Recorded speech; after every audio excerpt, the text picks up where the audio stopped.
স্বাগতম। পাছবেলালৈ আমাৰ ডান্সৰ কম্পিটিশ্যন এটা আছে, কিন্তু আগবেলালৈকে আমি কনফাৰ্মেই নহয় যে আমি কষ্টিউম কি কৰিম। সেইবুলি টাউনলৈ ওলাই আহিছিলোঁ, কিন্তু পাহৰিয়ে থাকিলোঁ আজি দেওবাৰ। কাৰণ যোৰহাটত দেওবাৰে প্ৰায়বোৰ দোকানেই বন্ধ থাকে। যেনে তেনে মাত্ৰ এখন দোকান খোলা পাই আমি তাৰ পৰা এই চুৰিয়াকেইখন আনিলোঁ।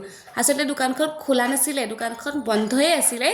মই গৈ তাত দোকানখনৰ ফ্ৰণ্টত মানুহজনক ফোন কৰিছোঁ আৰু মানুহজনে আহি আমাৰ কাৰণে দোকানখন খুলিছিলেহি। আৰু এই যে অৰ্নামেণ্টছখিনি দেখিছে, এইখিনি আজি মই নিজ হাতেৰে বনাইছিলোঁ।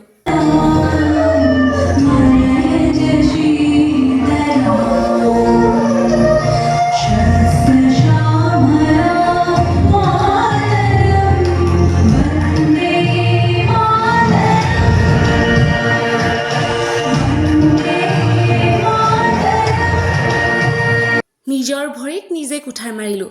আজি আমাৰ নিজৰ কিছুমান সৰু সৰু এক্সিডেণ্টৰ কাৰণেই আজি আমি পুৰস্কাৰ নাপালোঁ।